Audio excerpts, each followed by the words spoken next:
Dude, absolutely. Do we just want to start? Let's start, yeah. And just... All right. Hi, Kim. How you sleeping? I don't know how to start it. Yeah. Hey, Chris and Alex. Hi, Timothy. How you sleeping? How are you? Are you recording? Yeah. Yeah. I'm an idiot. Is that what you guys first? I did listen to your podcast. Yeah, that's how you sleeping. How you sleeping, Chris? Sleeping so. Yeah. It's going to be the same every time. I sleep. Chris has the weirdest sleep. I haven't had acid reflux nor heartburn in. All right, here it Here's comes. our guest. Yeah. So, anyways, Domino's obviously better than Pizza Hut. Hello. Hello. What's up? How you Good doing? morning.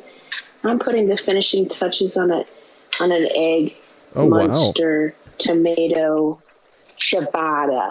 Did you say Munster? Yeah, I Oh did. my word. That is cheese heaven right there. It's a gentle buttery cheese. God, can you describe everything that's going on in your life with such articulate... I mean, that's incredible. I have to. It's like my job. I suppose, yeah. I just got to stay in practice with other things besides stand-up comedy, so I'm describing ciabattas. Well, hello, Beth Stelling. Good morning to me. Can't believe I'm so nice. I'm very angry. It's so early. Are you in an RV or are you in a hotel? Where are you in the world? I'm finally back in my home, and I'm in my kitchen.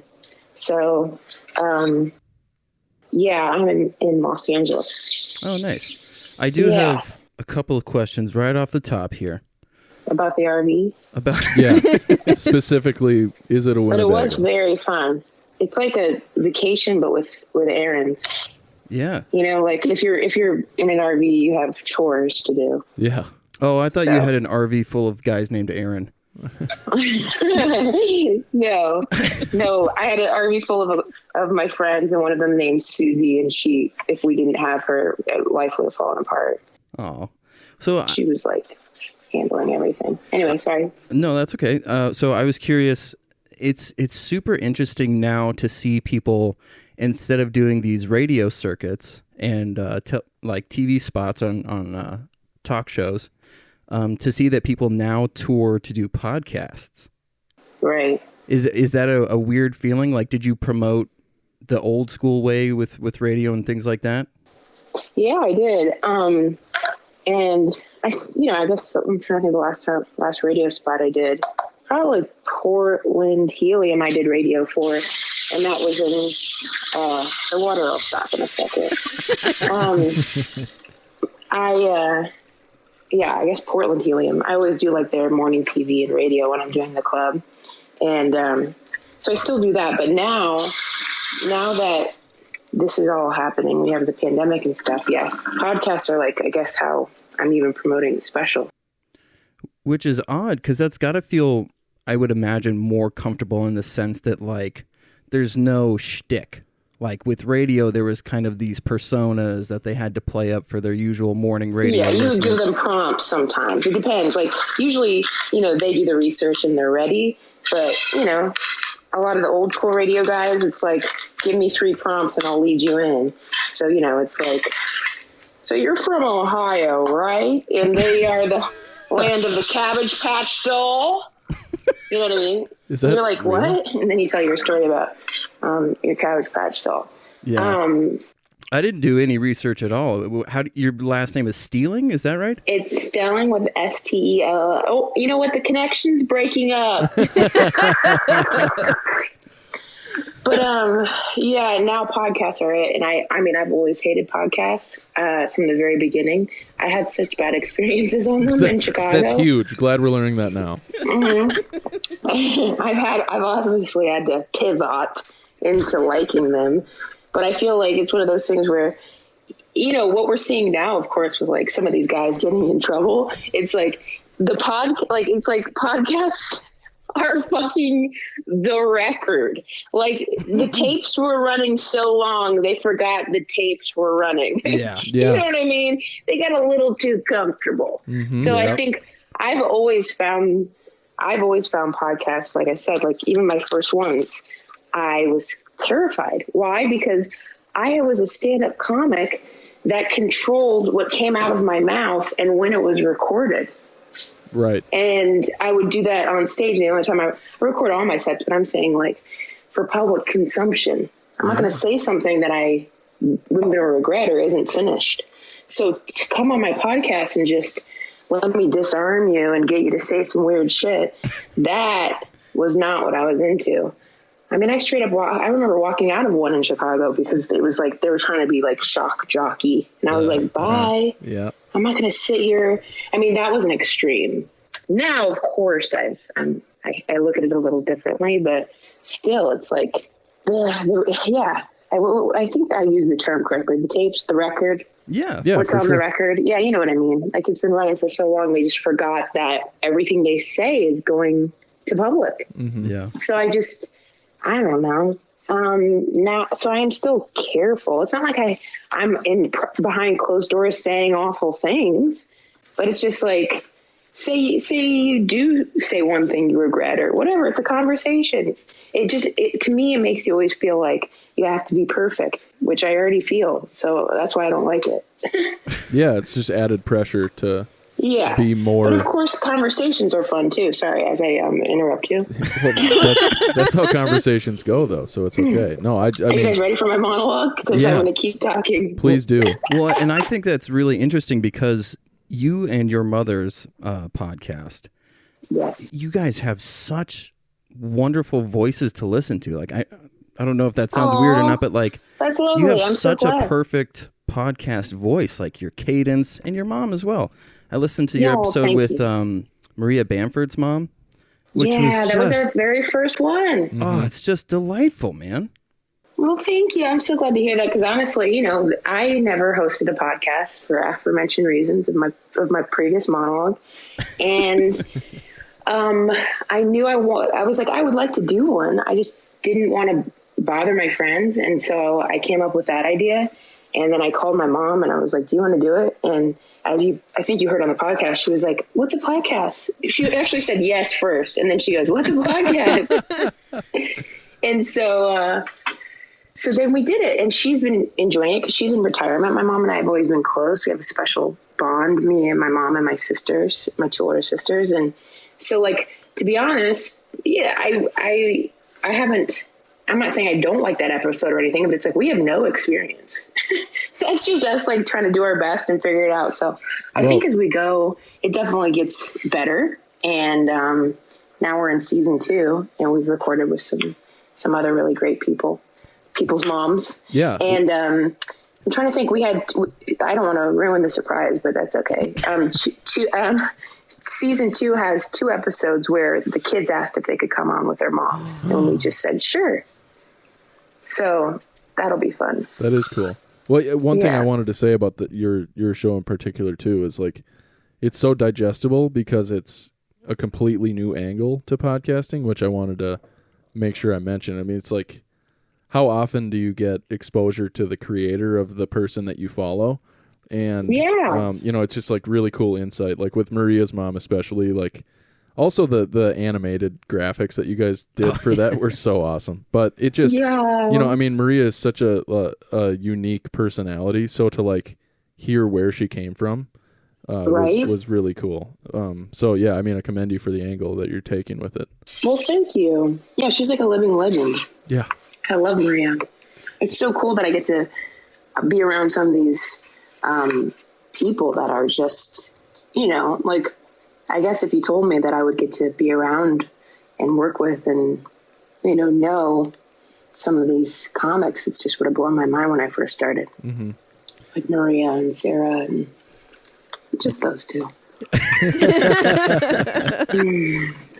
that leads perfectly into the next question. Since Maria spent a lot of time in Minnesota, I'm curious as to why you chose to film the special because we're what from were you Minnesota. thinking? What is... Because this podcast, we are a Minnesota-based podcast. I love that. Yeah. Well, I hadn't been to Minneapolis, and often as you're touring, you hit a city pretty much every year.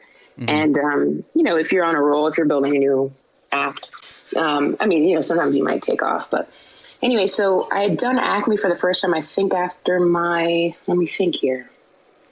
I guess in probably 2017 after my Netflix half hour. Mm-hmm. And then I can't remember if it's a mix between me either not getting asked back to Acme because I pissed Lewis off or I said I would do 10,000 laughs and that pissed Lewis off. I don't know, but I'm banned from Acme. Not the worst thing. Yeah. Right. Yeah, you're okay. So while I was there, and by the way, I think I've changed and grown even in the last 3 years about what I'm able to speak up about and say like, oh, hey, guess what? This is not cool. Like when you're a comic, you tour and you say yes to everything, right? Mm-hmm. For so many years. So when you finally get in a position of power, like headliner or, your own hour special or stuff, I've personally found and learned that it's difficult for me to step into that position. I mean, power position is a sort of vague way to put it, but I didn't take kindly to that. So it's not like I was like, this is what I need in my green room and these are the features and this person's not right for this. You know what I mean? Like, like, oh, so happy to be here. Thank you. Yes, yes, there is a hair in my food, but it was delicious. You know what I mean? Like, yeah. So that's like the attitude. And so when I had this host at Acme that was totally inappropriate, like drunk or something. I don't do drugs. So like I've dated people that do them and I can't figure it out why it's not working. And and then they're like, well, I'm a coke addict. I was like, cool. Talk to you later. So I don't know the signs. I don't know what, it makes me feel like a dumb grandma, but I'm guessing he was just like drunk or something. And then maybe drugs. I have no clue, but he was like out of his mind and couldn't get my intro right. And my name is Beth Stelling, and I don't really ask you to I don't need you to say 14 credits. Like, I just need you to be like, Conan, Kimmel, Beth Stelling, whatever. Just say that. Yeah. So the fact that he couldn't get it right and he would go over his time, it's not even a respect thing with me. Like, you respect me and you don't go over your time. It's like, no one wants to hear from you, bitch. Don't you know that? As a host, you for sure suck. So please hurry up. Do you know what I mean? Come on. So, and that was not true. There's some good hosts out there. And my point being, it's usually oddly in America, host is the novice. Whereas in places like the UK, host is a genius because they're smart over there and they know that the show should start in command. Anyway, so, let me just say, because that was a little mean, I've had some really wonderful hosts. Okay. So I'm particularly speaking about this experience. Well, anyway, you're totally right, though, because the host, initially was meant just to introduce the feature act and the headliner. Yes. And with the advent of open mic scenes kind of being more connected, we open micers look at that as oh, this is our opportunity. This is our chance. What if this comic, what if the headliner likes me and then I get to go on tour? And so there's this whole, you can get a big head for sure. Yeah. Well, and it also can completely deflate your ego, which is, there's two sides to every coin. I've had hosting gigs where I just absolutely bombed, but the rest of the show went well. And so there's kind of that moment where you're like, okay, the audience. It was me. Well, yeah, exactly. But also, you're like, okay, the goal as the host is to make sure the feature and the headliner have a good set. Yeah. So, as long as I did that, I did my job. Who cares if I bombed? So kind of. I used to open for Jesselnick, and he'd say and I would be nervous that his crowds would hate me for whatever. I think everyone's gonna hate me, so he was like, He said, you can go out there and kill, and you can bomb, and it doesn't matter to me at all because I'm still gonna do what I do. Yeah, which is great advice. But yeah, I think I don't think I mentioned this to Lewis, and I probably should have. Hey, this guy blank blank. Instead, I said it to Cy, my friend Amundsen. He's in Minneapolis. So instead I said it to Cy, or when Carmen Lynch asked how my time was there, I was like, oh, blankety blank, make sure you don't get this guy, Earl, or whatever his name was. Oh, yeah. Yeah, I don't think Earl works there anymore. No. Yeah, I don't think he does either. And this is He's not meant a bad to person. So. Well, there you go. This is not meant to take down someone. You know what I mean? But guns blazing. Let's do it. Yeah. Yeah, it's just that, and I really don't often have like experiences like that. You know what I mean? Like Sure. clubs typically run pretty clean. I mean, not clean, but I meant like oiled smoothly. And so, yeah, that was really the only bad part of the experience. I wasn't treated poorly by Lewis or anybody or anything like that. And the crowds were great. So like, I know, excuse me, that was a weird burp. I know that Minneapolis has great crowds, and I have friends there. Like a couple of my friends I've known over the years through either Chicago coffee scene or like the music scene. Writers over there like ended up coming to my special taping too, but I've just been friends with them over the years is my point. So like I like going there. Like Steve Marsh is one of the writers I know there, Amy Speckian. Anyway, the point is I like it there and the crowds are good. And then I can't remember if I wasn't asked back or I said yes to 10,000 Laughs Festival. The point being, the next time I went back was 10,000 Laughs, another great experience. I was like on the rebuild of material and the crowd was just so freaking great. And I wasn't even like good on what it wasn't as good as it was going to be, obviously. Sure. And then I still didn't get asked back. And it'd been like 3 years. So I was like, I'm going to go to Minneapolis and tape my special. Not as like a fuck you to Lewis, just like I need to go back because it's been years. You know what I mean? So. And that was at Varsity, right? Yeah. Yeah. And the set on the special is different than I've seen for other specials that were recorded at Varsity, which was really cool. I mean, it was I don't know if That's Hannibal Tom Buress. Lenz. What's that? Yeah. Oh, sorry, you keep going. Oh, I was just going to say Hannibal recorded his there also. And it was just a plain blue curtain and he was up on the stage, and yours was a far more intimate, I feel like, setup. Yes. Which that's exactly what I wanted. Yeah, it just made it so much more. I mean, in your crowd work was far more. You could tell how easily you were relating with them. That's one of the things that I feel like in an intimate setting is like that's a huge piece, is to have the crowd like right there. And you were also the whatever those giant circular lights are. I mean, they're called lights, but whatever those luminescent bright moons. But how did you get the moon in there?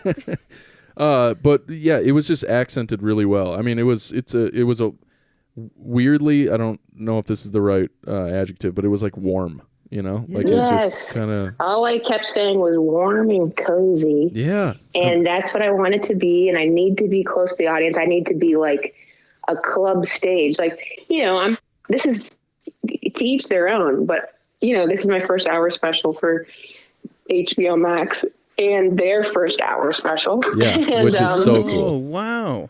I didn't even realize that. That's awesome. Yeah. And, to me, I think producers and stuff are often like our special big crowd. And I'm like, I have been performing for 13 years in clubs and for sure in theaters when I opened for Sarah or Mike Silverman or Mike Birbiglia. Yeah. And so it's like, I have those experiences and they're lovely, but my experience when I'm with my crowd is a club and it's about 300-ish people. Right. Or I'll do a small venue of about anywhere from 1 to 300 people, like a small rock venue. If I'm in like whatever city, like Seattle. So it's like, I don't want to do my one big thing to capture the thing that I do in a place that I'm not familiar with. Like I'm not going to perform for 900 people when it's not a fear thing. It's like it's a energy exchange thing. And I'm not going to be high up on a stage because I hate that. When I'm high up on a stage, I squat the whole show for the most part. Huh. Like I'll get down. Right. Well, and how else are you going to nux Jeremy? Exactly. It's like, I need to be close. Yeah. So if I was on tour preparing this special, most people who came to see me, they saw me on a higher stage than I was squatting, or I stepped down into the crowd and stood in front of the stage like in Salem. Well, and I know that venue pretty well, and there's multiple options where you could have come from behind the stage instead, but you chose to walk through the crowd, which that automatically gets people so excited. Yes, it was fun to be back there waiting and people turning and looking at me like, what are you doing with us? The lion is out of the cage and amongst the Yes, exactly. The kitty's on the prowl. But I think, like, as much as I say it was hard for me to, like, take control, because it's hard to know what you want when you haven't been asked what you want. You know, going back to even, like, with the Earl stuff, it's like, in the future, I will say, like, I just know how to, like, you know, stand up for myself better, or just say what I need better. You know, like, hey, Lewis, this isn't working out. No hard feelings. I need a new host. Like, that's that. Yeah. Then we wouldn't be dealing with this, whatever you want to call it, drama. So it's like, if I could have just said what I needed, then that would have been better. And that's not even that many years ago. What, 3-4 years ago? Whenever it was. Yeah. So it's just like, with my special, I was like, I will not go higher. My stage has to be 24 inches, which, again, is that a diva thing, or am I just saying what I need? Yeah. So they built the stage for me and put it 24 inches in front of the big stage. I'm sorry. I was going to say it's bullshit that, like, because I did a lot of concert photography. So I've heard, you know, stagehands and things like that complain about way more a female lead or a female in the band than they ever do about any other band member. It's like there's this weird connotation that, like, if you're speaking up for yourself, that means you're an asshole, which is insane. Right. But when these other guys do it, it's just like, oh man, he's so hardcore. Right. You always hear that old adage, or not adage, that old, I don't know if it's wife tale or not, but like, and he wanted this many M&Ms, but only the green ones. Yeah. You know what I mean? And you're like, isn't that cool? And it's like, no, that's a fucking nightmare. Yeah. What do you mean? For sure. Actually, you know, go ahead. No, you. Oh, wow. All right. Holy cow. All right. Let's everybody buckle up. Just because we were talking about the special, one thing I wanted to make sure I mentioned was, like, it's so linear. It almost feels like a stream of consciousness. And I mean that in the best way. I don't feel like I'm being dragged from topic to topic. Like, I've watched it twice now. Once by myself and once with my fiance, who I think would be disappointed if I didn't tell you that you are her very favorite comedian, like, by a long shot. And she's like, you should ask her to come to our wedding. And I was like, you're insane. Anyway. Like, and honestly, like, if she wanted to step into your part, like, that would be cool, honey. It's like, maybe I can marry her. It will take a lot of pressure off my back for sure. Yeah. But anyway, so one thing, so it's so linear, and like I said, it's like a stream of consciousness. So I was just wondering, like, you know, I've put together 20 minutes before, and it's assembly of 5-minute sets or 3-minute sets from mics I've done or showcases or whatever. How did you put together an hour that was so tightly wound without, you know, I mean, did you start straight up like, here's the hour I'm doing, and then just work that material? Or did you have pieces that you realized fit really well together? I'm just interested to hear the craft behind it. Yeah. So this was like, my last special came out 2017 in July, I guess that was, if I'm not mistaken. Filmed it in February of that year. I have, over the last 3 years, I've been on the road, but not on the road like a normal full-time stand-up comic. I was writing on different shows. I wrote on that. I was the on-set punch-up for all summer on Good Boys, the movie that came out last summer. I was writing for season 3 of The Last OG. I was doing punch-up on other movies. So, like, my time was spent sometimes in a writer's room, and I was either allowed to leave or, you know, trying to manage both. So that being said, it's kind of like, I worked on this 3 years. If I was a full-time comic without writing, would I have gotten it done sooner? That's just one point I want to make. The answer is possibly, but also, I don't know. I work kind of slow. I've never been the comic that has to, like, get up 5 times in a night, and I just never have. So I'm definitely kind of like, I'm not slow. Like, I like to think of, I don't want to say that about myself, because I do feel like I try to write a lot of material, but I guess the opportunities I did have to tour, I would use them to work. I guess I'm trying to think about the early days. So let's get real. the early days, I'm trying to remember, like Boston probably comes to mind, because it's not that I ate shit, but it didn't feel good. And it was like fall of 2017. So people saw my Netflix half and want to come see me. Yeah. And I'm thinking, the way that my mind works, and I've always been like this, because one of my first things when I first started was like, I'll never repeat material. Like, you know what I mean? Like, I really thought that. So when these people come to see me after my Netflix half, I'm obsessed with giving them a new show. Right. And that new show there's no possible way it's going to be good. So again, these people are excited to see me, but I'm doing all new, and it's not going to be good because there's no way I can perform a perfect new 45. Right. And as a headliner, you're supposed to do 45. I've always heard, of course, again, like the stories of like, this girl came and she didn't have the amount of time. She got off early. So like, I've never gone under 45. But to work an hour on the road without being famous, is a feat. It's difficult. It's difficult. The jump from 45 to an hour is difficult. So that didn't come until later.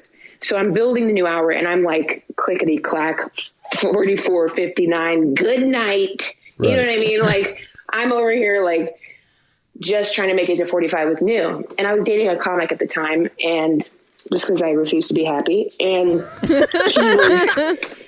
he was giving me, we were talking about it, and I was like, oh, it felt like shit. And he's like, well, are you doing all new? And I'm like, yeah. He's like, you can't. You have to play some of the hits. And he was 100% right. And so I forget that, you know, people do come to see you and they do want to hear the old. And to me, it's like it's dead to me usually. Why? Because unfortunately our little community has taught you that. I don't know who started it, but it's like, do an hour, scrap it. And it's kind of like, yeah, you don't want to be the guy who's doing the same freaking hour for 17 years. Yeah. But like, people do want to hear Weary Bones, and I don't remember it. You know what I mean? Like, I straight up don't remember it. I wrote it. Right. It's from like, so it's just like, it's a balancing act. So this is a really long answer, but the point is, you have, like, this is for me to remember too. This next year, and now we're in a pandemic, so what the fuck does anything mean? But like, this next year, if we weren't in one, would be rough, because I'm having to like start over. So it depends on when you see a comic. If you saw me in Boston, you'd be like, her special was good, but ugh. You know, like, or we love her, but eh. And if you saw me in Seattle in March, you'd be like, this chick rocks. It's like, yeah, I'm about to put this on HBO Max. Right. You know what I mean? Like, so it depends on when you see a comic, and the way that I made it. I mean, there's a lot of great jokes that aren't in that I wrote this year. So I'll have to pick up those pieces and start new. Yeah. But like, I'm trying to think, Garrick Bernard worked with me. He's a comic in LA, and he writes for Lower Deck, Star Trek Lower Deck. Oh yeah. And he texted me like, cause he worked with me in Atlanta along the way, like the road to this hour. And he was, of course, you know, he's very kind. And he reminded me, he's like, dude, this hour opened with what your closers were. And I don't remember that. Do you know what I mean? So like, I'm moving order around a lot. Mm-hmm. I remember somebody who was thinking about buying the hour years ago came when my option was up with Netflix, and was like, I just think different closer. And that was, at the time I was at Gotham, and I was 2 years ago, it was 2018. And I was closing on Gut a Pumpkin, that line. Oh yeah. So, and I think they were just like, and on something different. And it's just like, in my head, I was like, oh, you know, pretend like you know what you're doing. So I just feel like I just moved and shifted around things. I put everything up on a wall. I record every set and compare them. And then I've done all kinds of weird things, but I'm very type A. So like, maybe in my iPad, I'll have this set side by side of photos of the wall, and then I'll cross out or circle things that are working and then readjust the order. But yeah, I definitely make sure things weave into the next topic so that you don't feel like I'm doing a hard shift into a different topic. Yeah, there was zero of that in the entire. I mean, there was one time where I think it was like a latent applause. Like you got an applause break after a line, and I like you kind of like embrace the applause break a little bit, like kind of you like sort of giggled to yourself, and that was I don't like applause breaks. Yeah, well, I mean, it cuts off your thought generally. Yeah, I also just feel like when you're watching, you're like, yeah, okay, next one. Yeah, next joke. Like that's just how I feel. Like, come on. That was, I think, the longest pause through the entire. There was no like going back to the stool to take a drink of water. There was no like I got to rack the mic and then adjust myself for this next joke. I mean, it was all that. Even when you were like getting down to put your penis to pavement. Even then, like you were still talking the whole time. I mean, it was just so. I don't know what the right word is. Succinct. I don't know. Either way, it was just. There definitely was like breath training in this too. I got sick, and I don't want to be the person that's like, I already had corona, but I got sick in January in Chicago, and I couldn't kick it until in the special. I'm sick. Really? So like, I'm like in that black cup is throat coat tea. So there's only one time where I can hear my voice, like, yikes.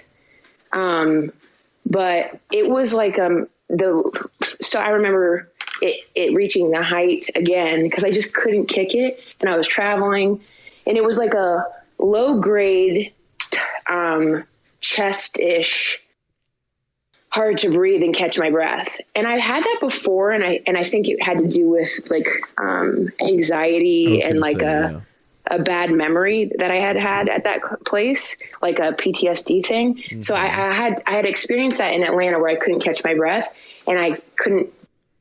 And then it was a lot of things. I couldn't figure out what was going on, whether I was like increasing my pace, whether I had just found out I had a dust allergy, and I was like, last week's cold dusty as hell? Mm-hmm. Am I having PTSD because a phone call I had here was so traumatic and I'm in the same space? Like I couldn't figure it out. And then it happened again, like in Raleigh at Goodnights in February. And that was like, I couldn't tell again. It's like, is it just this low grade sickness happening that I can't catch my breath? Is it because I'm talking for an hour straight? Yeah. And I'm not, you know what I mean? So I will say, I guess like my body was also just doing a little, having to keep up and almost like training to like be able to talk that way for that long. It's like you kind of underestimate the energy and repetition it takes to like, I guess, have that, whatever you want to call it, momentum or something. And then afterwards, when people are like, you want to get a drink? And you're like, I want to die, so I'm going to go back to my room. What do you mean, do I want to party? Right. Was that not enough for you? I just talked forever. For sure. I have What heard, else do we have to talk about? I have heard that it takes a few years to get the bagel residue out of your lungs after heavy use. So that could be part of it as well. I could just have a salt bagel lodged back there. and you know what? Good on you. You got to save it for later. Speaking of which, can I ask what what is your crown bagel? Like the best fucking. Wow. Because I'm a pastrami and egg bagel kind of everything bagel, and yeah, that sounds great. I vary. So I worked at Bagel and Deli in Oxford, Ohio. And then I talk about this, obviously, my stand-up. My stand-up is just like, as you know, like my life. So then I worked at Bagel and Deli in Oxford. Then I transferred bagel shops to Chicago Bagel Authority in Chicago, obviously, and worked there for years. And then I did get out of the bagel game, and I went into coffee, I guess, out here in LA, and babies. I was doing babies. That sounds sick. I was also babysitting. I was also babysitting. I've never done a baby, never will. I can't get caught up in this QAnon stuff. I think but yeah, so anyways, my tastes change over the years. I mean, in Chicago, I was truly eating like bagels for breakfast, lunch, and dinner because we don't have like a lot of money. And the boss there was like our friend. And so like I did eat there. I survived there food wise and payment wise. And so I would eat for breakfast, like I love just doing scrambled egg, Munster cheese, tomato with a little honey mustard. And then for lunch, I love this sandwich that's called the Cool Jewels. It's a Bialy bagel, and it's got veggie cream cheese, turkey, Colby, sprouts. Wait, shit. Sorry. Provolone. Sorry, it's provolone. Wait. Oh my God, this is scary. I think it's provolone. I know all the bagel sandwiches, so that was a moment of fear. I think it's provolone, and then sprouts and spicy mustard. And then for dinner, I really love, what's it called? I might have to get my computer out and Google it. This is sad. Oh, I like a Munster mash. It's an everything bagel with chicken salad, Munster, and green peppers on an everything bagel. Whoa.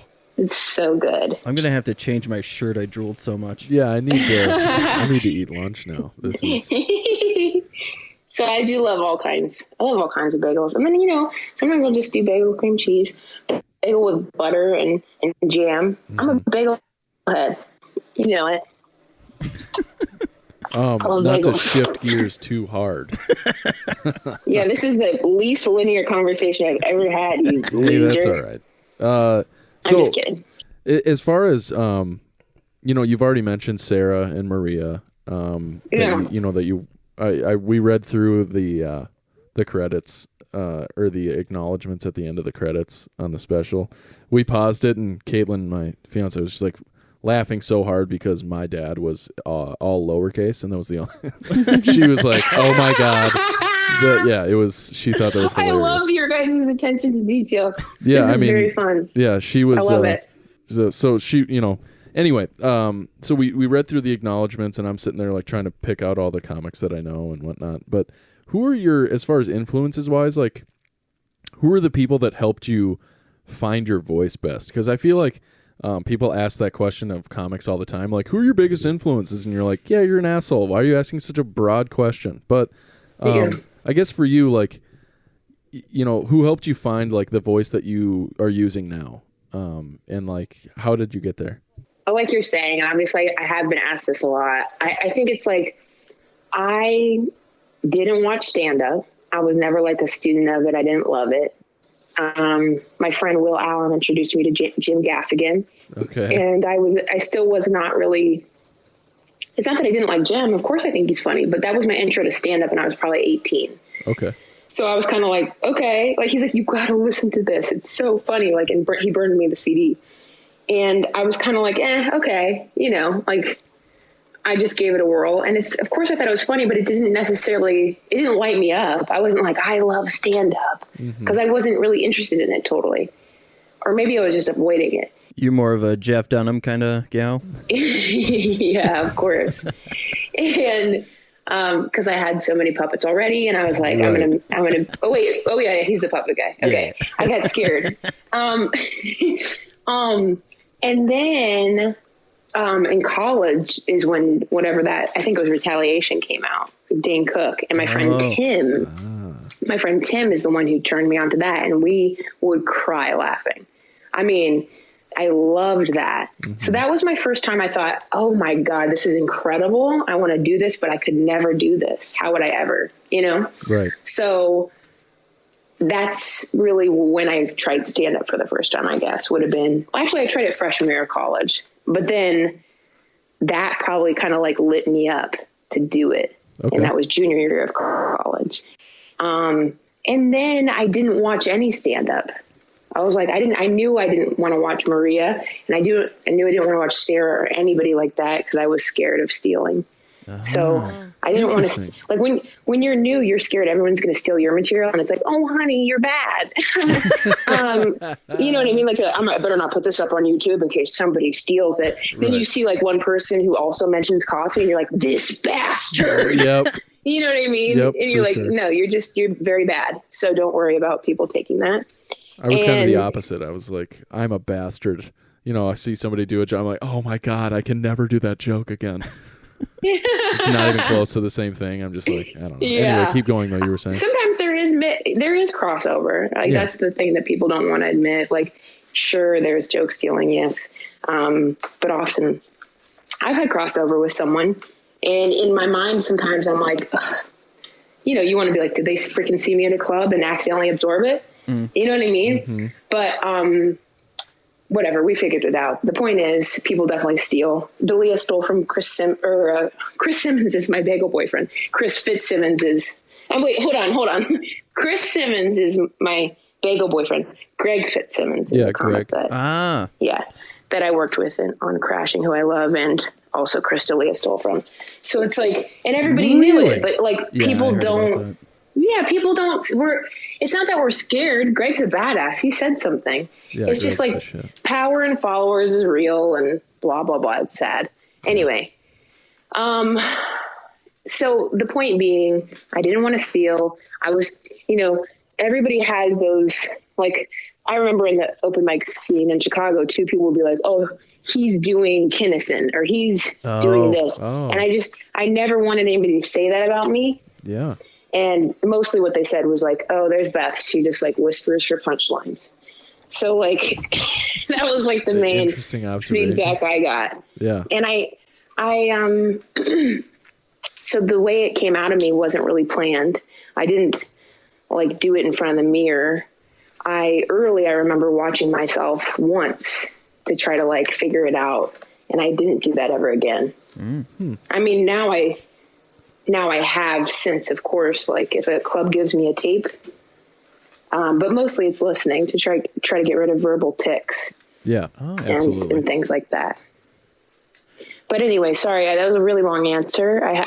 You guys, like, I wake up and I don't want to talk to anybody, and then if I have coffee, I'm like, here we go. You know what I mean? Yep. So, yeah. Anyway, the point is, I didn't model myself after anybody because I was scared. And the way it came out of me at first, I didn't choose necessarily. It just came out of me sort of. I remember people would ask, "What do you talk about? What's your style?" And I genuinely couldn't answer. I didn't know how to answer. It took going up at the Lincoln Lodge, having them give me a little bio and reading that and going, "Oh, that's what I am." Interesting. And it said dark, subtle, deadpan. Oh, wow. So, that's a great descriptor. And I was like, that's what I am. And then over the years, I would say it took me moving to LA and just starting to open for people on the road and headline myself to just get closer to my personality. Yeah. So I'm now closer to my personality than I ever have been, but I also used to be more outgoing than I am as a person. Like I am with my friends and stuff, but I would say stand up and touring and traveling has made me probably a little more shy. Because I think I just put it all out there on the stage. Yeah. Talk a lot. And then I kind of want to go inward again. Well, and I live alone. I was curious because I have noticed whenever a female comic is on somebody else's podcast, they always have to, and it's crazy that this continues to happen, but for some reason it's on your shoulders to be up to date on like women's rights and all of these things. Like, does it get tiring having to be like a scholar of the Me Too movement and all of that crap every time you're on a podcast? That's a great thing to bring up, but very astute. I have always found this, even as you're noticing with, the Black Lives Matter movement, it's the idea, you're seeing some information that you may not have seen before, which is like, don't ask me to explain it to you. Like, you figure it out, like, don't put the onus on the oppressed. And again, I'm not comparing Black lives to women or my life at all. I'm just saying, why is it my job to be an expert on rape? I'm real tired because why? A good question. I don't know the answer, but it's like, so I have to be an expert on these topics to sort of, I guess, essentially, beat you at your own game. But why do I have to take so much care when you're not? Right. You're not taking any care at all. You're barely taking responsibility for the things you're saying because you mask them in the fact that they're just jokes. So but they're not just jokes to so many people that like are listening to you and idolize you. I'm talking about like popular male comics. Like, you have a responsibility. You're not embracing I guess it. I mean, yeah, like, because they don't want the responsibility and Right. they can just say they're just jokes. And it's like, yeah, but the things you say, you know, you used to be at the beginning, no one's listening to you, and you had a following, but not this big. And you've grown to have millions of followers. And some of them quite literally are disciples of you, idolize you, truly take your word as gospel. So if you're saying things that aren't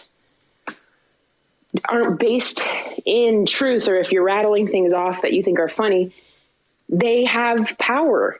They're believed. So it's just like, just a little research would help, you know, like the example I'm thinking of is like, and again, I'm not saying that it can't make you laugh and still be wrong. Like, Oh, sure. Like, it's not that I'm saying it's not funny.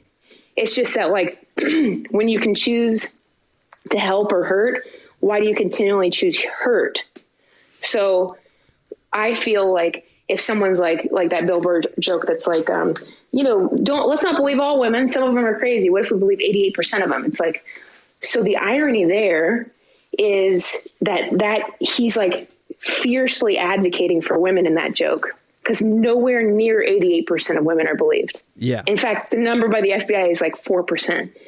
And so it's just like, so the irony is like, you're advocating for women by saying, let's believe 88% of them, because it's nowhere near that percentage.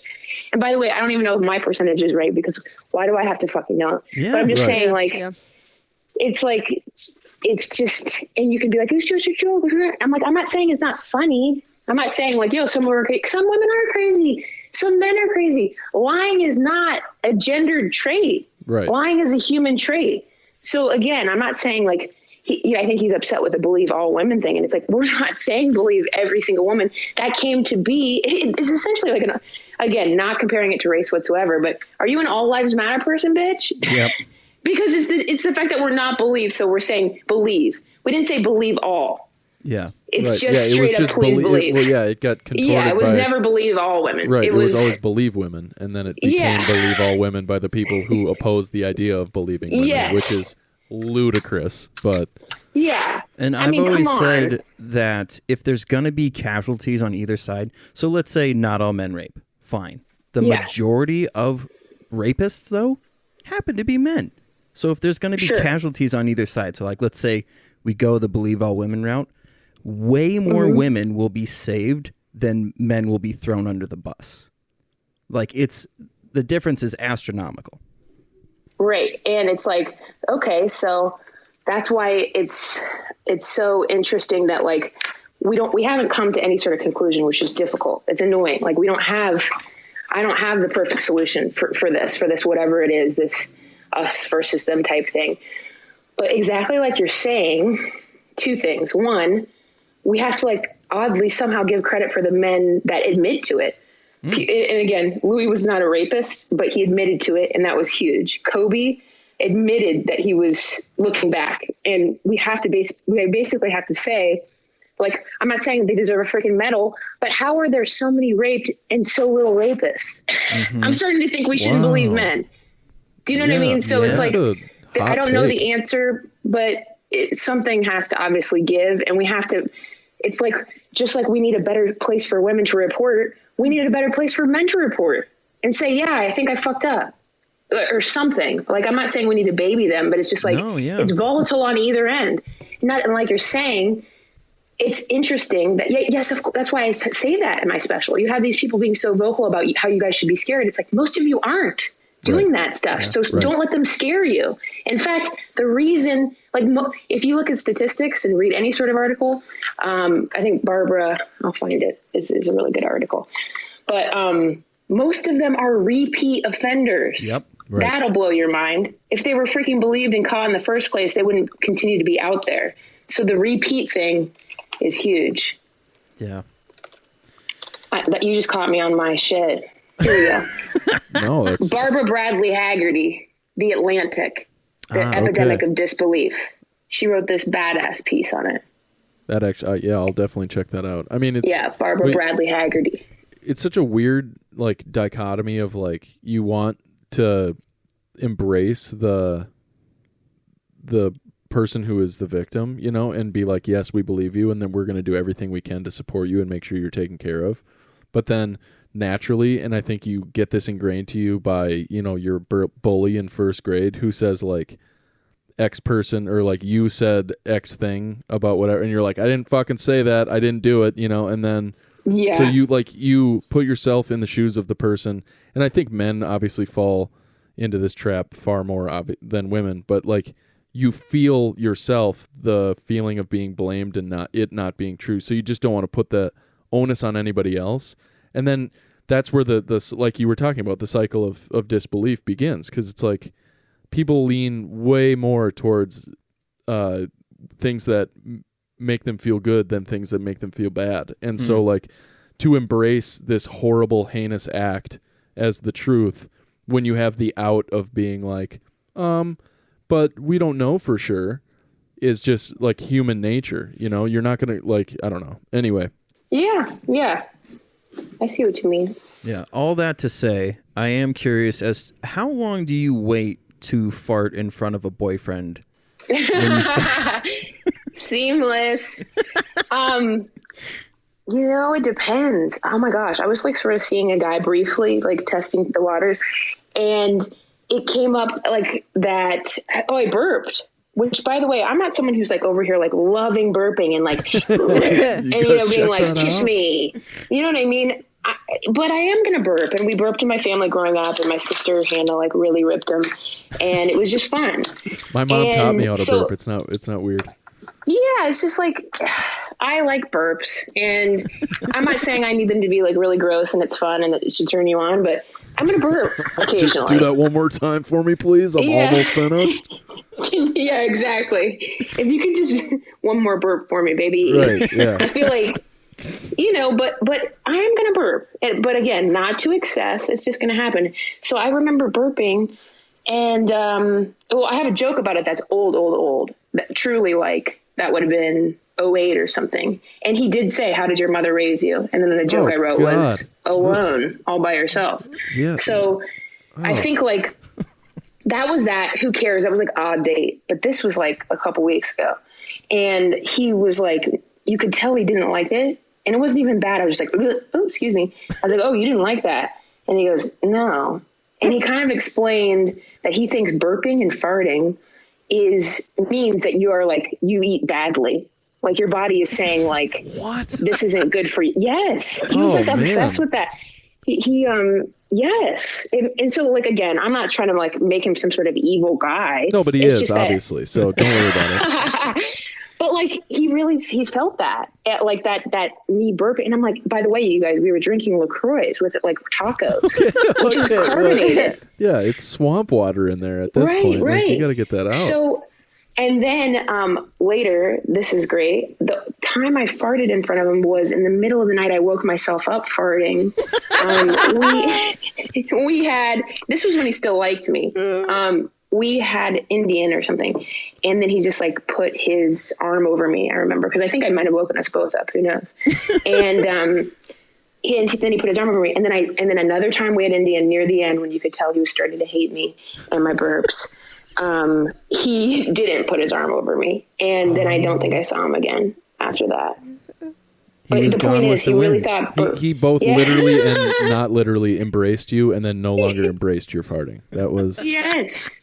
That's tough. Yeah, just like, it was so odd. We really just weren't compatible, to the point where I do remember saying to his face, like, we just really don't communicate well. Well, it's good that you've got the self-awareness to be able to...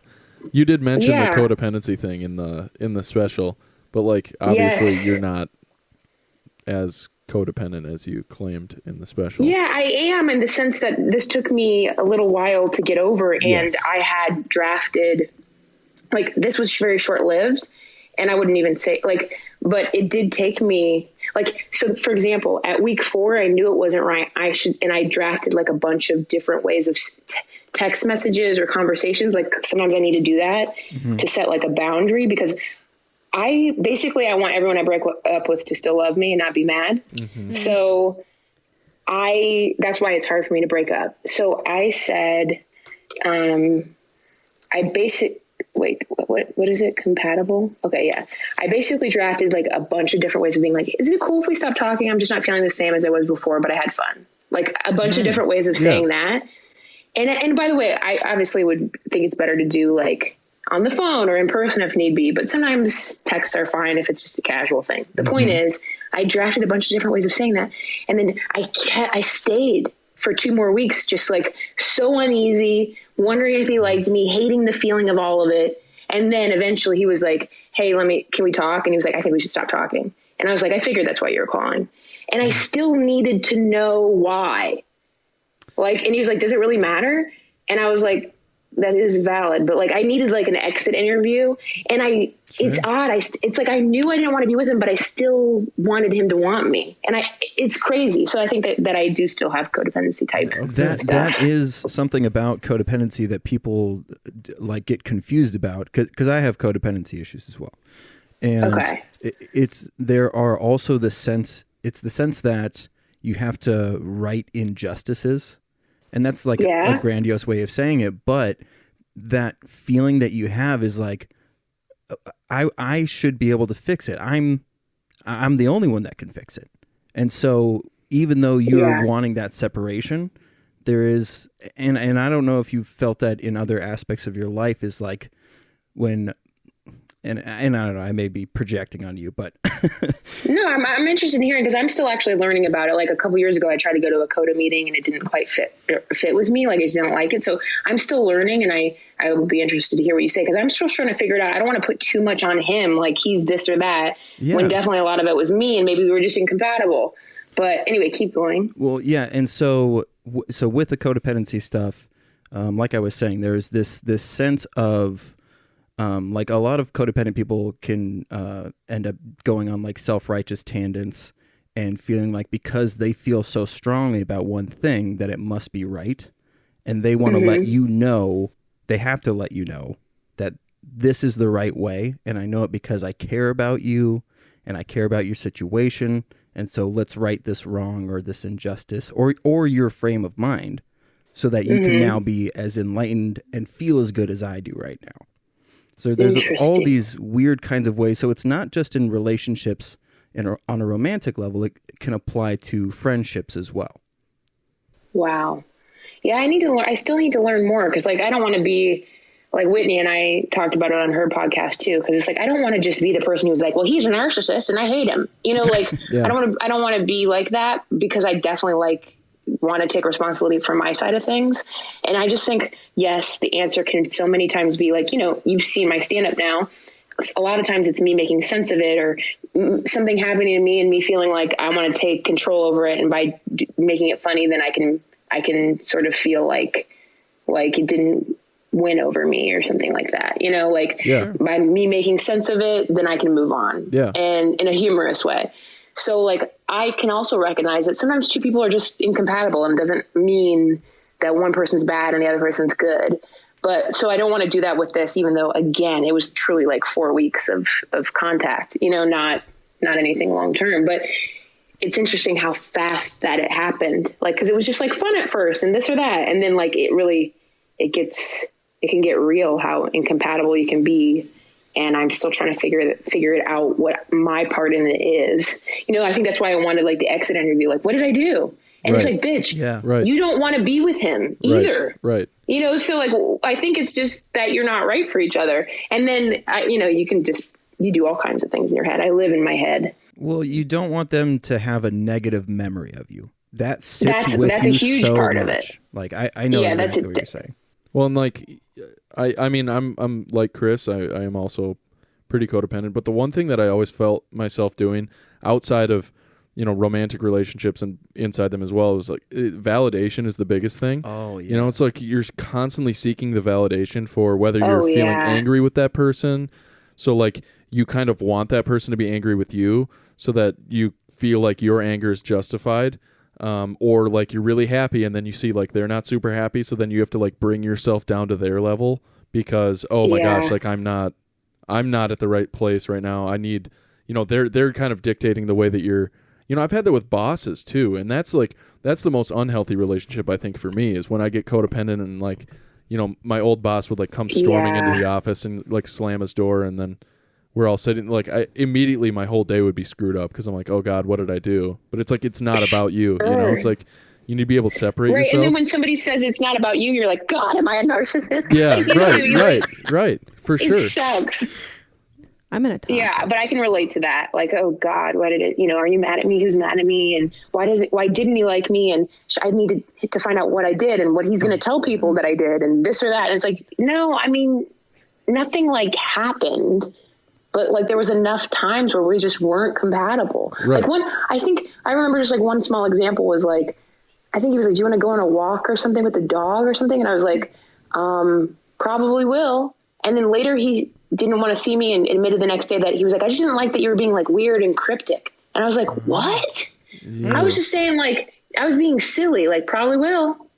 Like, but I guess text message and all these things, it's just like, I don't like being misunderstood, I guess, is part of it. And you want to control the other person's opinion of you. Mm-hmm. I just realized. It felt like, what? Oh, sorry. My name's Chris. Oh, yeah. Yeah, we never even... I'm Alex, by the way, so, yeah. I'm Beth. Oh, no shit. And actually, there's a Kim here, too. But these two narcissists can't stop talking. That's so unhealthy. I enjoyed making Kim laugh the most. You honestly. did make me laugh. My thing I was going to say with this whole relationship thing, granted, me and this Chris guy, we've been married for a really long time. So, but previously in relationships, I was the same. This is Chris guy. My thing would be too, like when you're ending a relationship too, especially if you're the person ending it, it's like you want to know things that went wrong, because in the next relationship you're like, maybe I won't do that, maybe it is something I did. It's probably him, where you can kind of feel it out in that next relationship where you can be like, well, let's see if I can see these things early instead of 4 weeks in. And yes, yeah, and then you get trapped with a guy for 13 years and then here I am. Exactly. I think that's what I felt like. I like exactly what you just said. And then when I didn't really get that, he did say one thing which I related to, which was, he's like, it's just like the simple things just became hard. And I was like, that was true. And also we're in a pandemic and life's weird and I'm sick of eating, but like, I think, so there was that, but then like, it almost made me feel a little bit of a turn. Like, it was like, well, don't you want to know what you did? Yeah, for sure. Yeah. For sure. Because I could help you, man. You know what I mean? Like, or you're he's just so confident with himself himself that he's like, it obviously wasn't me. Then you're like, wait a minute. Yeah. And I don't think it was confidence. I think, again, just incompatibility. But I did feel a little of like, dude, I might be able to help you fix this problem that you have, which is you can't be with, I don't think you want to be with someone. I think you want a woman-shaped chair to sit in your living room and suck your dick. And that, to speak back to the validation thing, that's another thing is like, you need to be able to teach yourself to validate yourself. Because exactly right. As soon as you embrace the fact that like the way you're feeling is totally valid and you don't need somebody else to tell you it's okay to feel that way. Not that I should be considered a relationship expert. I had a panic attack yesterday because I ate too many beans. So, No, that's exactly what I've been trying to work on as of late. Like even just since that little thing, whatever that was, like. I really need to depend on myself. It's huge. Well, and the hardest part is like finding a place to actually practice that. Because you like, because you notice it the most in romantic relationships, you want to apply it the most in romantic relationships. But like the best place to practice it is like when you're choosing what you want for breakfast today. It's like, here's what I want. It's fine that I want this. I'm going to eat this and then I'm going to move the fuck on with my day because it's really not that big of a decision. But like, when you make mountains out of molehills, like it ends up becoming so every decision, you need somebody to tell you that it's okay that you're choosing to do that. I relate to that so hard. Even like I dated a younger comic for the last like 2 years. We're currently just like great friends. But like he's lovely and in so many ways a counterpart and a huge part of like getting me through the last 3 years. Cause like some of the subject matter was rugged and brought up a lot of emotions and fear and anger and passion and things like that. And he was truly my confidant, but also like my rock, very supportive. Mm-hmm. And so similar to what you're saying, like sometimes I would be like, well, what do I do this? And how do I do that? like the simplest things, like, do I post this? Like, I'm relying on him for those things, and that's not healthy for me or him. And like I said, we're not together right now. But one of the reasons being kind of like what I would like to work on, which is really finding, like you're saying, that validation in myself. And even like your example was perfect. My friend Simi Bowditch from college, she's a health and wellness coach now. And she posted something yesterday that was similar to what you just said, which was just like, practice just going inside yourself before asking someone else a simple question. Right. So fist yourself to your heart. Exactly. So when I ate that cake for breakfast this morning, I didn't have to ask. I should eat it. I sure hope you didn't. I did. Because that would mean that somebody said, yeah, totally. That's a great choice. I asked my 8-year-old, should I eat this piece of cake for breakfast? And she was like, yeah, queen. She goes, if I can have some, I'm like, all right, then we're both going to eat a piece of cake for breakfast. Bingo. Yeah, I mean, isn't that just a donut in a different form? That's what I was thinking. I'm like, it's like eating French toast or a cinnamon roll. I mean, those are, essentially breakfast foods. Right, we've masked those as breakfast foods. Yeah, you can't eat pancakes and also say you're not eating cake. I mean, it's the same thing. Exactly. So just like a muffin is a cupcake without a top on. That's all it is. Agreed. I also agree. Thanks, Chris. I mean, I don't know if the other two knuckleheads have any more questions, but I do have one more. I could go on for hours. Okay. I was going to ask. I didn't know if you needed to take a dump or anything. Do you need a break? Do you need a break? Yeah, do you guys want to come? You got to drop off a load at all? You guys want to come with me to poop? Yeah, I mean, I'm good. The only I was just perusing this to try to find the stats that I was looking for earlier. Oh, yeah. 65% of the cases, Minneapolis investigators failed to interview the victim. Even when detectives had the name of the suspect, more often than not, they didn't question him. In the end, only 9% of the cases resulted in conviction. It's so fucked. In the Minnesota... I just wanted to, I want to go because I said 3%, and I don't want people coming for me. But yeah, when we watched your special too, when you talk about reporting it, one thing is I work as a mental health nurse. I work in the ER, and I feel like a lot of times too, people don't go to the hospital to get checked because of now that bill's on you. It's not it gets absorbed by someone. You're going in. Point. To get checked and have this, I mean, hours long, they bring people in to ask questions, and then more people come ask questions, and police come and ask more questions. And as a female, you have your leg, you're getting checked, and you have all these, and you just experience something so traumatic. And then you go home, and if you don't have insurance, here you go. Now you got to pay $1,000, bill to report something that was already so traumatic, and now you might have more debt because of it. So when I was listening to that part of your special, I'm like, I don't think people understand that part of it too. It's not like you just go to the police station, you report it. If you want to go to the hospital, it's it's not some simple thing. It's so right. And I had to also those are great points. I'm glad that. I'm not glad, but No. I see why it made you think. You saying that though, I think it's eye-opening too to other people that are like, oh wow, it's not just this you go to the police officer. Yeah, and it's a fine line too. Obviously, I had many trial and errors on that, and the way I got into that stuff because people, I used to just get into the material and have to do saves when people got uncomfortable. So I had to find different ways to get into the material, so I didn't have to do saves because getting ahead of it instead of having to clean up after it is better. All those tough topics you covered were so digestible. I mean, that was one thing that Caitlin and I were making the bed. Wasn't that just? I mean, I learned so much tonight.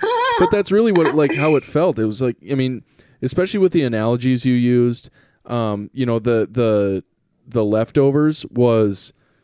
It's so beautifully articulated, and it didn't at all require for you to lean into using the word abortion for everyone to completely understand why it's such it's not a one person game, and that was I mean, I want to commend you for that too. It's just very few people leave watching a comedy special and think really hard about the things they heard and how they felt about those things prior and now feel about them. And I would be shocked to know that most of the people watching aren't doing that. People I'm sure are watching that and are thinking very deeply about some challenging things to think about and talk about. I think that's good. I'm so happy to hear that. I think it's like, I often had on the road, I would say, men coming up to me afterwards and saying how much they were like, that leftovers joke stuck with me. Like, that's good, Yeah. And it's like good because, again, like I say, it's like, I'm not out here blaming dudes for not knowing. Nobody just wants to freaking talk about it. So just know that, like, obviously they already knew that, but it's like the jizz is the problem. That's what's coming out. So just, always has been. Protect the jizz. Like, take care of your jizz. And if you're a dude who has an opinion on it, well, all you can do is make sure your jizz doesn't get anywhere you don't want it to be. Right. So, women are not, freaking flower pots that if something's planted in us, we have to grow it. It's we just have a choice. Well, in the Minnesota scene, we've been dealing a ton with comics that are just like they feel like they can hide behind the I'm just being canceled because of cancel culture, and they're actually like sexual assault fucking dirty motherfuckers. And when you brought up Acme, when Louis had 5 nights at Acme. Yeah. And the comedy scene was like split in two. There were those of us who were like, why the fuck would you do that? And then there were others that were like, oh, well, he said he's sorry and everything's fine. And and like, it was such a like spit in the face to especially the female comics in our scene. Recently, we've learned some awful things, the way that they've been treated over the years. And it just seemed like when we think that we're making ground, then something like that happens and they're reminded that, eventually it doesn't matter and things will just go back to the way they were. It's frustrating. Sorry. Yeah. No, it is frustrating. I mean, when I was there, I remember some of the female comics confiding in me that after I'd worked with, after that guy was on the shows, that he was kind of known for being a sexual predator. And I was just like, oh my God. So that goes back to even another thing of me being able to say, hey, not only do I never want to, if I come back, which obviously I wasn't asked back, I don't want to work with this person. And I was told this. So now I would be able to do that. Right. But it is a difficult. Yeah. When you find your voice to advocate for yourself, you also find your voice to advocate for other people. It's like two birds, one stone. Get two birds stoned at the same time. You know what I mean? There you have it. Yeah. Yeah. So I just felt like, again, like I told you at the beginning, I was like, I would handle it differently now, but it's not like I don't think I was operating out of huge amounts of fear. Like, oh my God, what if I never get asked back? But it was known as like a great club. So I was happy to be there. And it's like, okay, I'll just deal with this, I guess. Right. It's known as a good club. You don't shit where you eat kind of thing. You're like, oh my God, like here, I got this opportunity. I don't want to ruin it. But like, part of taking advantage of the opportunity, and obviously you see this now, is like being your best self when you're there, and being your best self is also standing up for what you believe in. So, Yeah. So I would handle it differently now, but I guess I have regrets about it. I wouldn't. I mean, yeah, but you've lived long enough now apart from that time that you have taken the lessons you learned there and are now applying them to your life, which, I mean, you took value away from it, even though you didn't live it the way you wish you had. One could say you're being your Beth self.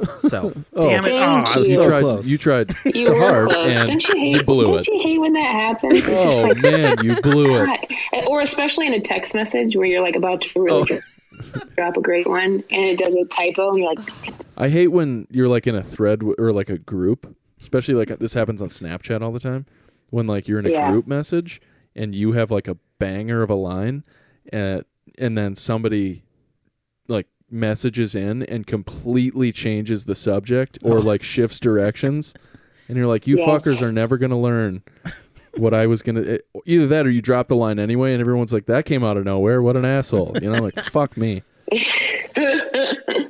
But okay, so I got one last question then. Perfect. Yeah. The only thing because I have another one at 12:30 with a man named Tony. Is it tell Tony to kiss our fucking ass? No. Yeah. Tony, we're going long.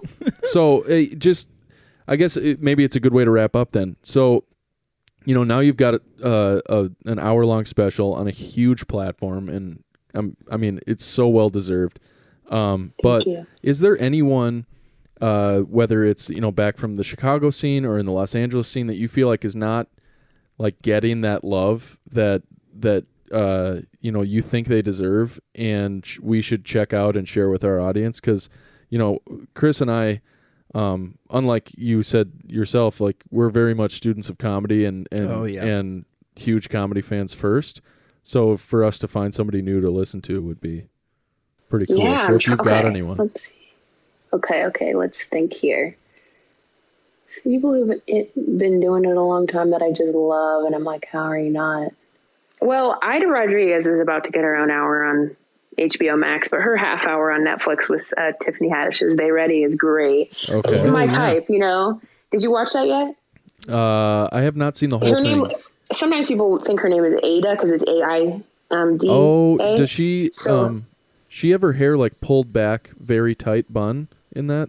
In that, I think so. I can't picture it, but yeah, I think so. But anyway, it's just like my type of comedy. It's like dark and funny. And yeah, she's a badass. So again, that's someone who's obviously is getting what she deserves. She's going to have an hour here on HBO Max too. Okay. But I'm trying to think but you could watch that of hers. I'm just trying to think about what's out there and available to watch that you'd like. I'm being bad. It's just my mind fine. is like I'm trying to think of other. I'm asking you to dig into the depths of your brain. This is, I'm asking a lot. I like Steph Tolev. The Putterboss sisters are like my best friends, but they don't have an album out that you can listen to. Marcella Arguello. Okay. Woke Bully. I'm trying to think of other fun albums to listen to. I should just look at my Spotify. I'm doing a bad job, guys. I heard Bill Engvall has the new. Well done. Thank Chris. you. Good pull. That's a good point. Nice. Oh, damn it. Oh, I'm just trying to think of people. God dang it. Oh, Ronald? How about Sophie Buttle from Canada? She just won a Juno for her album. Okay. Yeah, so Sophie Buttle. I'm certainly going to need to listen back to this recording to get all these names, but this is huge because Marina Franklin. Aretha She's Franklin? got an hour out. Aretha. Okay. No, Marina Franklin. She had an hour that came out I think it was a year or two ago, but it just got played again on the CW. She's just someone who's been around forever. That's a killer. Okay. Awesome. Thank you. Yeah. I love how I'm really trying to rack my brain and doing a horrible job. Well, this is plenty. These are all, it's important, I think, especially to Chris and I, especially in the Minneapolis scene, which is small. There aren't a lot of huge names that have ever come out of here. Like Louis Anderson, Mitch Hedberg, and Nick Swartzen and Cy Amundsen are the biggest four that I can think of off the top of my head. But when we see somebody that even in our scene, they were like, how is this person not enormous? It's just always you want to get those people as much exposure as possible. Yeah, of course. Yeah, I hear you. Well, and I one thing that I was insanely impressed with as to what you're doing right now is it seems because I noticed right off the bat that you were a producer on your special as well. Mm-hmm. So the amount of work that you're doing and that you took the time to schedule this with me personally, it's so fucking impressive because I know how hard it is to try and do, all of these things at once and make sure that, you're giving your authentic self. And so I just want to commend you for all of that. And thank you. Yeah, this was very special for all of us. Well, thank you for, knowing your stuff and, being prepared and all that. And I appreciated the questions and the conversation. And also like you said in my special thanks, I list a lot of the comics that I worked with. So that's actually a good resource. Cool. Awesome. So a lot of my openers on the road, Anna Samari, Abby Troughton, Janae Burris, Yeah, there's definitely people I've missed on there, which I feel bad. But you know, that show Promise that I worked with. Yeah. Like Ever Maynard, I forgot to put her on there. Cameron Brewer and OKC. There's like a lot of people that I worked with along the way that are in there. So yeah. Nice. Well, yeah, plug all the things. Let the people know where they can find you. My new website will be BethStelling.com, I think on Monday. But I've been SweetBeth.com forever. And just at Beth Stelling on all things. And I've got t-shirts on there on my Instagram, on my little link to my profile from the special and all that. Yeah, find me. Get some Girl Daddy merch. Get that Girl Daddy merch, please. Well, again, Beth, thank you so freaking much for doing this. And of course. We're proud of you. Thank you. I hope you know. I'm playing the role of your father. Right. If that's okay. Thank you, my boy daddies. Right. Yeah. Yeah. Also, I do want to say, you're taking up less space, and I like that. But thanks again so much. Seriously, this was very special for us. So you're welcome. Have a good rest of your day. Thank you, guys. You too. Thanks. Talk to you later. All right. Let me try to figure out how to hang up. Bye. All right, bye. What are you doing? What? Oh, are we still going? Yeah. You think we just leave on that? That's fine. You just go. I have to be so bad. Me too. Should we take a quick pee-pee break? No, and let's just regroup? bang this out then. No, go do a pee break. Go do a pee. Are we doing How a full much longer episode? do you want to do? We were literally on the phone with her for an hour and a half. Which, by the way, how fucking cool was that, you guys? Holy shit! We did a good job. She's so cool. She's way cooler than both of you guys. First of all, way less attitude. Again, because my Lunchable container is back just there. Keep your hand out like feel that. how sweaty my hands are. Look at your fingers. I was so nervous. They're so long. Same. So nervous. I'm like Spider-Man. I'm not here. sweating over here. I'm just like, yeah. Oh, well, thanks for participating for one question. You guys wouldn't let me. My gosh, you guys were fighting each other. I asked you. I said, hey. Yeah, multiple times. So do not throw him under the bus. No, I was just like, yeah. Chris would look at me and be like, you have a question? And Alex would be like, I have a question. Because he wasn't I like that we figured out the... Yeah. Yeah. You guys are so... I was just so silly. jacked to, like... I mean, it's one thing to, like, get to... like see somebody in person for like 3 minutes, like with Swartzen, when I was like, holy shit, man, like good. But like to get to know Did he somebody. smell like bologna? Because I feel like he would. No, he's sober now, so like his sober people eat bologna. Okay, sober people don't smell like bologna. That's not true. That's sober pants over here. He stinks. You don't smell like bologna. He smells probably worse now that he's sober than he did when he was drinking. He smells like Parmesan you just left on the dashboard of your car. What was it? Ramen noodles? Yeah, it's ramen noodles that have been out of the microwave for like 15 minutes because you forgot. You wanted it to cool down, and then you're like, shit, now it's cold. I'd still eat and cold you still ramen. slug it down. I'm just teasing. I don't think you stink. I mean, I do. I think I stink. But so I don't know, dude. That was so cool. Thank you so much for setting that up. That was amazing. I'm proud of you. But thank you. I can't get over your red rockets on your shirt. It literally makes me think of dog penises. That's so cool. For those who are tuning in who have never listened to our show before, we've got 3 different shows that you can check out. Obviously, everything is under the Duck Grey Duke channel. The network. The Duck Grey Duke network. We're going to change the name of it. Well, we're going to change it to Duck Grey Duke Media pretty soon here. Holy cow. That's a leap, man. I don't know if you want to make that big of a change. Just don't make it an LLC or else we have to pay taxes on it. So if anybody who works for the IRS is listening, fuck yourself. You can't pay taxes if you don't make money. Amen. If you're paying more than you're getting, then it's... But we've got Dude Absolutely, which is myself and Alex. Where it was basically that, but you interrupt yourselves a lot more. We sure do. And then we've got the Not So Anonymous Alcoholic. If you are a individual who wants to learn about addiction and addiction recovery, or if you don't know if you're a person who wants to learn about addiction and addiction recovery, that's a huge piece of the population. I think that they're just like indifferent to it. Listen to one episode and tell me you're not enlightened. And I think there's just such a big prejudice out there about addiction too. Like listening to it, like we see on media or on all platforms, all these people who have addictions.